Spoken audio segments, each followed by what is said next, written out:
চিতল মাছের মুইঠা ঠিকমতো বানাতে পারলে মাছ মাংসকেও হার মানাবে এই রান্নাটি। আমি আজকে যেভাবে বানিয়েছি সেভাবে বানাতে পারলে কিন্তু সত্যি দুর্দান্ত লাগবে খেতে। হ্যালো, নমস্কার, welcome to it's by Madhulika, easy and tasty recipes by Madhulika. আমার রান্নাঘরে আপনাদের সকলকে স্বাগত। আজকে আমি বানাচ্ছি বাঙালিদের এই অভিনব রান্নাটি, চিতল মাছের মুইঠা। চলুন রান্নাটা শুরু করা যাক। রান্নাটা একটু এলাবোরেট, একটু সময় সাপেক্ষ, তবে রান্নাটা ইটসেলফ একটা সেলিব্রেশন। আমার তো এটা বানাতে দুর্দান্ত লাগে, যদিও অনেক সময় লাগে, কিন্তু এন্ড রেজাল্টটা এতটাই ভালো, সবাই এত প্রশংসা করে যেটা বানাতে ভালোই লাগে। রান্নাটা করতে প্রথমে নিয়ে নিয়েছি পেঁয়াজটাকে, আড়াইখানা পেঁয়াজ, মাঝারি সাইজের পেঁয়াজটাকে একদম কুচি করে কেটে নিচ্ছি। 3টে কাঁচা লঙ্কা লাগবে, কাঁচা পাকা লঙ্কা একদম কুচিয়ে কেটে নেব।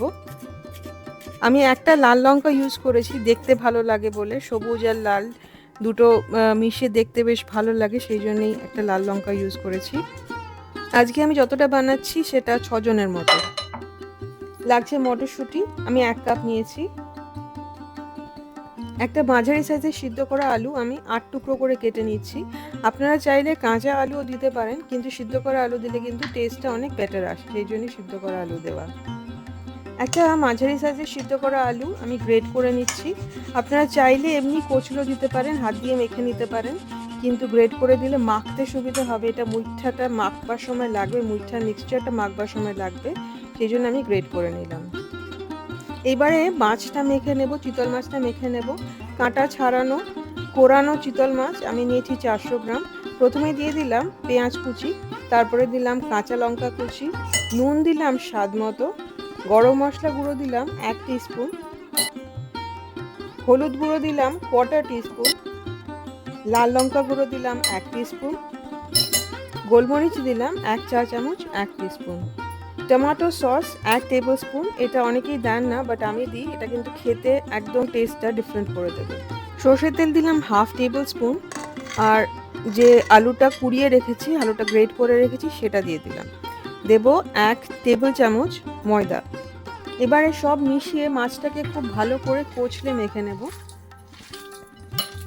দেখবেন সব কিছু যাতে সমানভাবে চারিদিকে মিশে যাবে, অনেকক্ষণ ধরেই মাখতে হবে, অ্যাটলিস্ট 2-3 মিনিট তো লাগবেই মাখতে। রসুন বাটা দিয়ে দেবো 1 চা চামচ, আর আদা বাটা দিয়ে দেবো 1 চা চামচ, দিয়ে আবার খুব ভালো করে মেখে নেব। মিশ্রণটা খুব আঠালো, তাই মাখবার সময় বারবার হাতটা যদি জলে ভিজিয়ে নেন তাহলে মাখতে কিন্তু অনেক সুবিধা হবে। মাখা হয়ে গেলে এবারে মিশ্রণটাকে আমরা 4 ভাগে ভাগ করে নেব, গোল গোল বল বানিয়ে নেব। ঠিক এইভাবে। এই সময়ও হাতটা যদি বারবার জল দিয়ে ভিজিয়ে নেন তাহলে হ্যান্ডেল করতে সুবিধা হবে, তাহলে বানাতে সুবিধা হবে বলটা। আবার হাতটাকে জল দিয়ে ভিজিয়ে নিয়ে এইবারে আমরা প্রত্যেকটা বলকে একটা একটা লগের মতো বানিয়ে নেব, এরকম সসেজের মতো দেখতে হবে। আপনারা চাইলে মুঠো মুঠো করে, যেরকম অনেকেই করে থাকে, পুরো মুঠো মতো বার করে গোল গোল বলের মতো ছোট ছোট করে সেরকম করেও করতে পারেন, তবে এইরকম করে করলে আমার মনে হয় সুবিধা হয়, সেই জন্য আমি এইভাবে করি। এরকম 4টে সসেজের মতো হয়েছে। এবার এটাকে আমরা ফুটিয়ে নেব। একটা কড়াইতে 700 ml জল দিয়ে নেব, 700 মিলিলিটার জল নিয়ে নেব।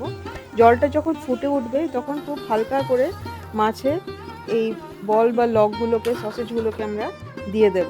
ঢাকা দিয়ে 5 মিনিট ফোটালেই একদম রেডি হয়ে যাবে। এটা ভেতরটা যদি খানিকটা কাঁচা থাকে, কাটতে অসুবিধা না হলেই হলো, কারণ পরে কিন্তু আমরা পুরো জিনিসটাই ভাজবো। মুইঠা বানানোর আসল জিনিস চিতল মাছের পিঠটা কোরানো, কুড়িয়ে মাছটা বার করা। দেখাবো ভেবেছিলাম আপনাদের, কিন্তু এবারে পসিবল হলো না, কারণ বাজার থেকে মাছটা কুড়িয়েই এনেছে। চেষ্টা করব ভবিষ্যতে আমি কিভাবে মাছটা কুড়িয়ে নিই আপনাদের সাথে শেয়ার করতে। সিদ্ধ করা মাছের মুইঠাটা একটু ঠান্ডা করে এবারে গোল গোল করে কেটে নিতে হবে। ঠান্ডা করাটা কিন্তু খুব জরুরি, নাহলে কিন্তু এইভাবে এত সুন্দর করে কাটতে পারবেন না। আর কাটার সময় একটা খুব ধারালো ছুরি দিয়ে কাটলেই ভালো হয়, তাহলে এরকম ভালোভাবে সমানভাবে কাটা যাবে।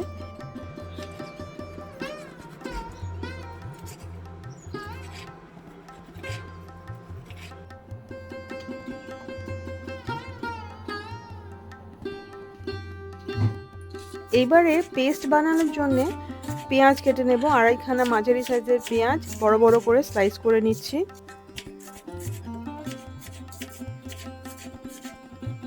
আর একটা টমেটোকে হাফ করে নিচ্ছি। যেই জলে মাছটা সিদ্ধ করেছি সেই জলেই এবারে দিয়ে দিলাম পেঁয়াজ, 4টে থেকে 5টা লঙ্কা, কাঁচা লঙ্কা, একটা টমেটো আর 10 থেকে 12টা রসুন। ভালো করে ফুটিয়ে নেব যতক্ষণ না পেঁয়াজের রঙটা পাল্টে যায়। 5 মিনিট মতো ফুটিয়ে নিলেই হবে।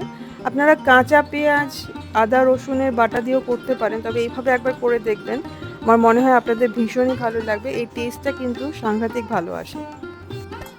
পুরোটাকে আমরা একটা পেস্ট করে নেব এবারে মিক্সিতে, একদম ফাইন পেস্ট, একদম মিহি পেস্ট করে নেব।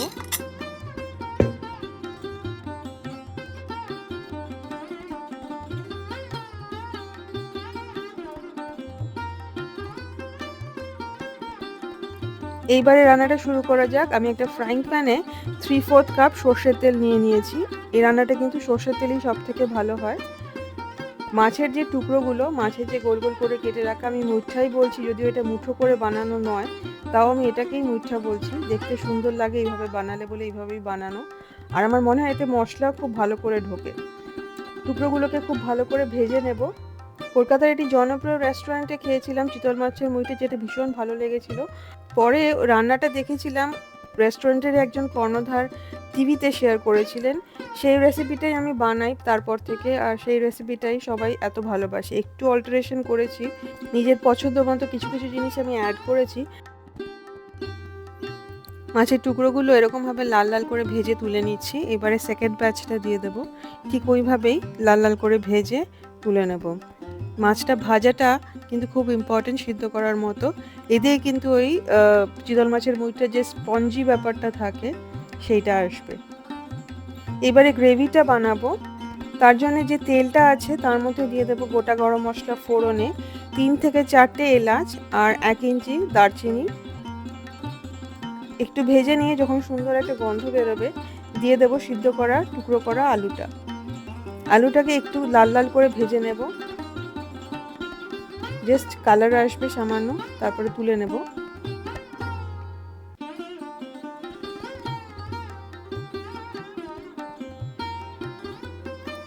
বাটা মশলা যেটা বেটে রেখেছি সেটা দিয়ে দিলাম প্রথমেই।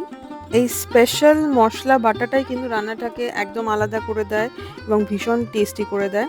গুঁড়ো মশলার মধ্যে প্রথমে দিয়ে দেবো 1 চা চামচ ধনে গুঁড়ো, 1 চা চামচ জিরে গুঁড়ো, 1 চা চামচ লাল লঙ্কা গুঁড়ো, 1/2 চা চামচ হলুদ গুঁড়ো, স্বাদ মতো নুন, আমি এখানে 1 টেবিল স্পুন নুন দিয়েছি, 2 থেকে 3টে তেজপাতা। খুব ভালো করে মিশিয়ে নেব।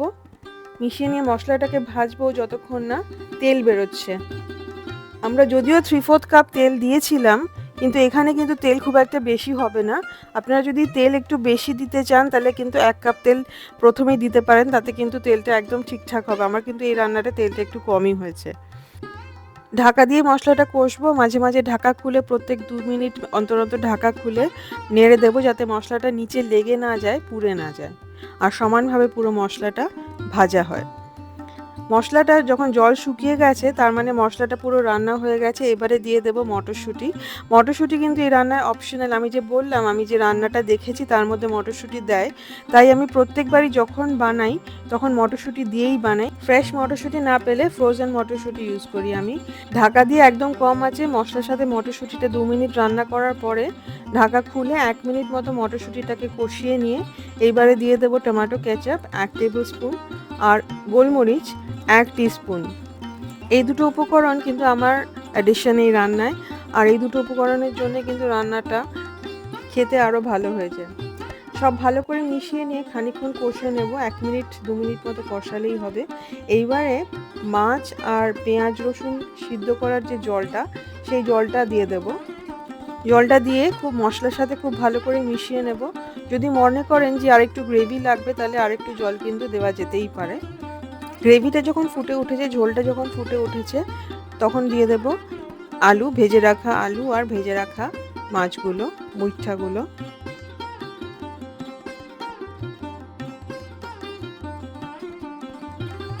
তেলটা কাঁচিয়ে দিয়ে দেবো, এর মধ্যে পুরো ফ্লেভার আছে। সব কিছু ভালো করে মিশিয়ে নিয়ে ঢাকা দিয়ে রান্না করব 5 মিনিট, একদম আঁচ কম করে, সিমে করে, লো ফ্লেমে।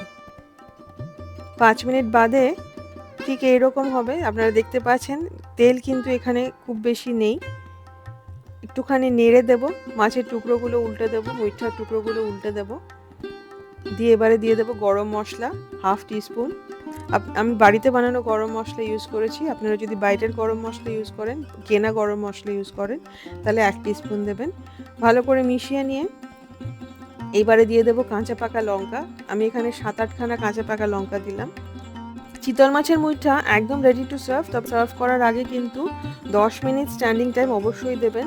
চিতল মাছের মুইঠা খেতে সবথেকে বেশি ভালো লাগে গরম ভাতের সাথে, সাথে থাকবে গন্ধরাজ লেবু।